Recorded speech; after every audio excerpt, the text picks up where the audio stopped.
Hello student, welcome to my new video for class 10 subject biology chapter 7 control and coordination।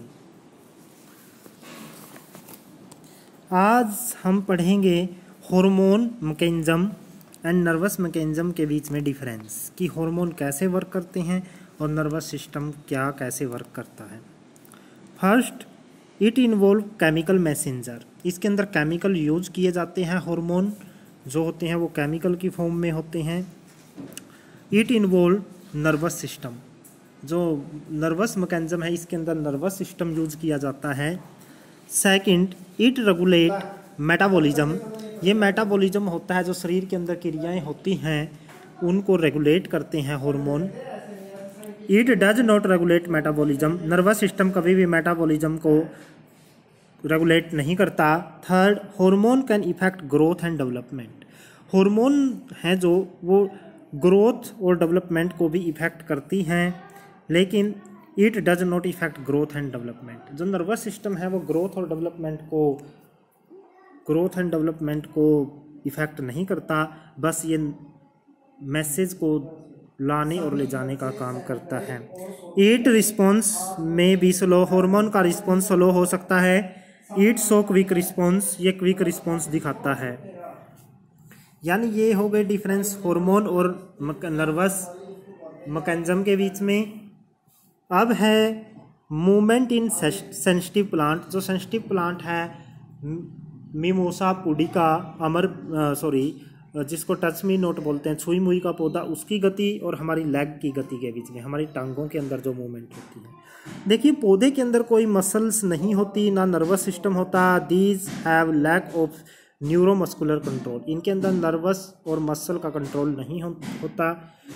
Movement of leg is under control of nervous. जो movement है leg की वो nervous के control में होती है। किसके कंट्रोल में होती है? नर्वस के। Movement in leave is due to change in shape which is due to change in water. जो मूवमेंट है सेंसिटिव प्लांट की पत्तों की शेप के चेंज के कारण होती है, जो वाटर की मात्रा के कम ज़्यादा होने, जो पत्ते छूने पर इधर उधर गति करते हैं जिसको बोलते हैं मुरझा जाना, जो वो मुरझा जाती है तो वो वाटर की मूवमेंट के कारण होती है। जो वाटर होता है वो वाटर के चेंज के कारण पत्तों की शेप चेंज होती है। It occur due to contraction and relaxation of muscle. जो लेग की मूवमेंट है वो कैसे होती है? वो कॉन्ट्रैक्शन और रिलैक्सेशन, सिकुड़ने के कारण, मसल के सिकुड़ने के कारण जो मूवमेंट होती है, और कॉन्ट्रैक्शन सिकुड़ जाती है और रिलैक्स करती है मसल, उसके कारण गति आती है। लेकिन ये वाटर में की चेंज के कारण मूवमेंट होती है। आगे है दीज आर नेस्टिक मूवमेंट। ये नेस्टिक होती हैं, यानी इनकी कोई डायरेक्शन नहीं होती। जो पत्ती हैं छुई मुई की वो किधर भी गति कर सकती हैं, स्टिमुलस के अपोजिट भी, स्टिमुलस से और भी। These have movement are voluntary. ये ऐच्छिक क्रियाएं होती है। May take place in away or stimulus. ये हमारी इच्छा से चलती है। लेग की गति हमारी इच्छा से होती है, वो की डायरेक्शन में भी हो सकती है और अपोजिट डायरेक्शन में भी हो सकती है। नेक्स्ट है why is the use of iodized salt are advisable. कहता है आयोडाइज साल्ट का यूज की एडवाइस दी जाती है, क्यों? Iodized salt contain iodine. Iodized salt के अंदर आयोडीन होती है। Iodine help in synthesis of thyroxine. जो आयोडीन होती है नमक के अंदर, वो थायरोक्सिन नामक हार्मोन के बैलेंस या बनाने में सहायता करती है, जो थायराइड ग्लैंड में बनता है। कहाँ बनता है वो? Thyroid gland. Thyroxine hormone control carbohydrates, fat, protein metabolism. जो थायरोक्सिन हार्मोन है वो कंट्रोल करता है कार्बोहाइड्रेट, फैट, प्रोटीन के मेटाबॉलिज्म को, उपापचय को। अगर डेफिशिएंसी कमी हो जाए इस हार्मोन की, इससे क्या हो सकता है? Lead to goitre disease. Goitre गलगन डिजीज हो जाता है, जिसके अंदर गले के अंदर सूजन आ जाती है, बहुत बड़ा जो हमारा थ्रोट है वो बहुत बड़ा हो जाता है। इन चिल्ड्रन चिल्ड्रन के अंदर अगर आयोडीन की कमी हो जाए, lead to poor physical and mental development. Thyroxine की कमी, अगर आयोडीन की कमी है तो थायरक्सिन की कमी हो जाएगी। थायरक्सिन की कमी के कारण बच्चों के अंदर क्या हो सकता है, उनका पुअर फिजिकल, उनका शारीरिक विकास सही नहीं होगा और मेंटल डेवलपमेंट भी अच्छे से नहीं होगी।